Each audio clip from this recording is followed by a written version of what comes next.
ሱብሓነላህ አንድ ዓመት ወንድሙን ያኮረፈ ሰው ኢግኖር ያደረገ ሰው ደሙን እንዳፈሰሰ ነው ይላሉ ነብዩ ሰለላሁ ዐለይሂ ወሰለም።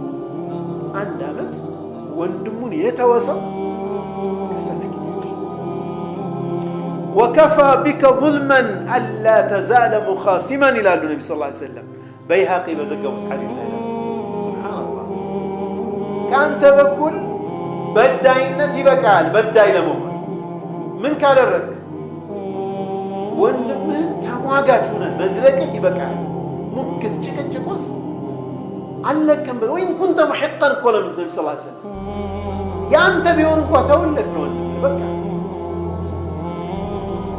ሐቅ ነው ብለህ ዓመት 5 ዓመት እንዴት ትሟገታለህ በአንድ ሰው? ወከፋ ቢከ ظልመን አላ ተዛለ ሙኻሲመን ተሟጋች ተጨቃጫቂ መሆንህ ብቻ አንተ ዛሊም ለመሆንህ በቂ ነው ይላል ነብዩ።